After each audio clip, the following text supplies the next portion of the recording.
xafladan oo lagu maamuusayay sanad guuradii sideedaad ee ka soo wareegtay xilligii la aas-aasay jaamacadda Nugaal University ayaa maanta lagu qabtay hoolka shirarka ee Hotel Xamdi magaalada Laascaanood iyadoo markaana ay ka soo qayb galeen mas'uuliyiin ay ka mid ahaayeen maamulka jaamacadda Nugaal University ardayda wax ka barata jaamacaddaasi iyo waliba qaar ka mid ah ganacsatada ku dhaqan magaalada iyo waliba culimada aydiin iyadoo madashaasna ay hadallo kala duwan ka soo jeediyeen gudoomiyaha jaamacadda Nugaal University Cabdirasaaq Lafoole gudoomiyaha shirkadda Telesom ahna gudoomiyaha guddiga ganacsiga ee gobolka Sool Cabdirasaaq Axmed Warsame Sheekh Axmed Suleymaan oo ka mid ah culimada ugu caansan gobolka Sool iyo waliba qaar ka mid ah qodobada gobolkan ayaa waxa dhamaantood ay ka wada hadleen horumarka jaamacadda Nugaal University ay ku tallaabsatay 8 sanadood ee ay jirtay iyadoo markaasna dhalinyaro tirabeel ah oo madashaasi ka muuqanayeen ay ahaayeen ardaydii ka qalin jabisay iyo kuwa haatan dhigta jaamacadda kusoo dhawaada dhalinyarada maxaan idin haynaa jaamacaddu maxay haysaa koorsooyinka jaamacaddu muxuu ahaayay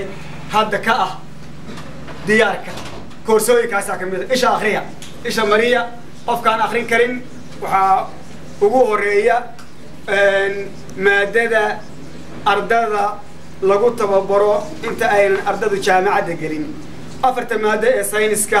iyo maadada ingiliishka maadada carabiga iyo maadada soomaaliga ayaan ugu talagalnay ardayga in lagu tababaro maadada ku xigta waa maadada computer science-ka January bay ka qalin jabin doonaan ladkii ugu horeeyay oo 5 sano 6 sano ay ku gaadhay oo inta aanu doonanay aanu lahayn wali maydaan gaarin heerkii loogu tala doonto oo cid isticmaasha Soomaaliya ayna ka jirin iyo cid haysato shariica islaamiga ayaa ku xiga oo muxuu ahaayay imikana ay dhigtaan dhowr dafcadood dafcadda ugu badan aan isleeyahay sanadkan bay soo gali doontaa ganacsiga maamulka iyo maareynta waa maaddo iyaduna diyaar ka ah horena looga qalin jabiyay maadada ku xigta oo maadada shanaadii waa maado markii aan sahmiyay Kismaayo Boorame Boosaaso inta u dhaxaysa cid degree ku bixisa maadada haba yaraatee ma ay jirto waa wax unique ah waa wax kali ah waana wax aan isleeyahay mujtamac 20 sano dawlad anfacada aan arkin oo xoog badan waa wixii lagu soo kabi lahaa kan ka hadlay anigu waxa weeye sida looga faa'iideysan lahaa waqtiga runtii waa qaali in laga faa'iideystana waa muhiim nabigu sallallahu wasallam alayhi wuxuu yiri afar arrimood qofka ilaa la weydiiyo maalinta yawm qiyaamo ka hor dhaqaaqi maayo ilaahay afarta qodob waxa ugu horeeyay cimrigiisa ilaa la weydiiyo cimrigaagi baa laga wareysanayaa maxaad ku soo lumisay soo ahaa xaaladda cimrigaaga ka war waxa lagu weydiin doonaa dhalinyaranimadaadii iyo waxaad ku soo dhamaysay waxa lagu weydiin doonaa cilmiga aad baratay farageen hadweeno hoosleegatee harabiyaleeyo waxa tahay hawlo irmaan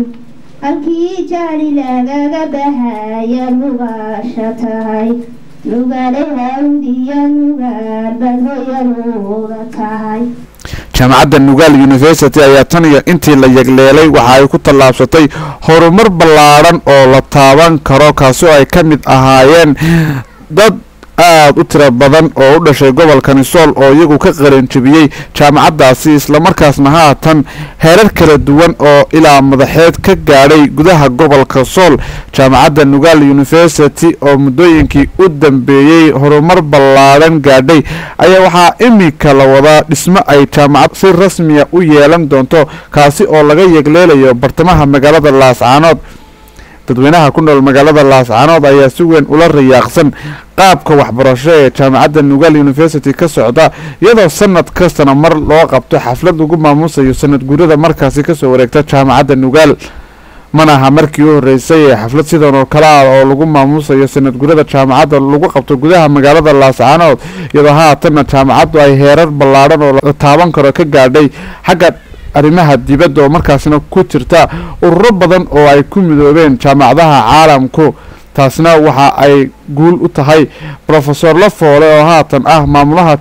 jaamacadda Nugaal University oo isagu safarro badan ku tagay dalka dibaddiisa ay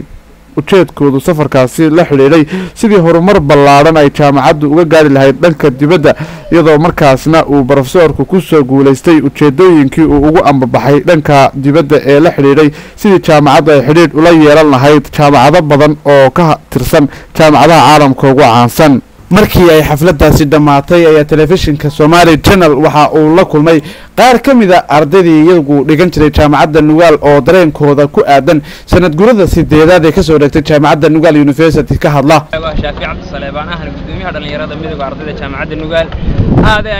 ayaan ugu faraxsanahay maanta oo ay tahay sanad gurada 8aad ee jaamacadda Nugaal waxaan rajaynayaa sanadkiisa inay jaamacaddu ku gaadho guul iyo barwaaqo عندنا كهذا الشعور في المانتا سنة جوري استدلال جامعة النقال الفيرستي وركور مقعد وعدوس محمد أحمد كنا مدرب جامعة النقال الفيرستي وحناد يادو فرح سنة سنة جوري استدلال جامعة النقال الفيرستي وحناد وقص فرح سنة أنا وكم مدرب سنة كورسوق شيء جامعة ما أنت نهال سنة ركتها أنا أولي بقى يادو فرح سنة ما أنت أكبر فرح سنة هي هابي انفيرسري جامعة النقال جوري استدلال الصومالي هان إن شاء الله وحنا بريء كبرينا سنة جوري حتى إلى هي سنة بضع يو بش برواقع نوجا السلام عليكم ورحمة الله تعالى وبركاته.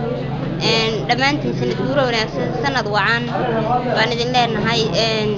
وحنا أركان سنة جورة ذا وناسة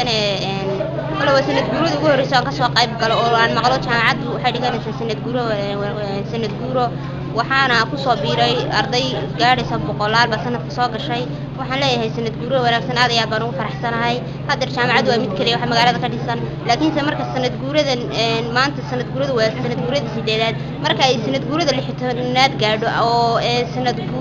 سديد كلاس أنا أكو بيران وحرجيني أنا ناركو كمنان أرضية وكسوق قدم شيء جامعة النوال يو كمنان أرضية هو دجانا يا أو كصبيري يو جامعة بدرو كديس المقالة إلهان محمد أحمد أنا كم إذا أردت لقيت جامعة النوال يونيفرسيتي أهنا جلاس كأيتي إمجنا جليا يرتوجا وحنا هذه سنة جورة استدلال جامعة النوال يونيفرسيتي جلسوا حفلة السنة جورة استدلال وما كده على مجال الله سبحانه وتعالى كان نقول موسى سنة جورة استدلال كسورة تحلق إلا يجلالي جامعة النوال يونيفرسيتي أيوة حكيت في مقالة مسؤولين أي كم إذا هايين ملاحظة الشركات والتلسوم maamulaha jaamacadda Nugaal University ardada wax ka barata jaamacadaasi iyadoo dadkii halkaas ka hadlayay dhamaantood ku faraxsanaayeen sanad gurada 8aad ee ka soo wareegtay jaamacadda Nugaal University isla markaasna dhalinyarada hadda waxbarashadooda cusub tahay ugu baaqay inay ka qayb qaataan jaamacadda Nugaal University Maxamed Ismaan Cabdi Nuur telefishinka caalamiga Somali Channel magaalada Laascaanood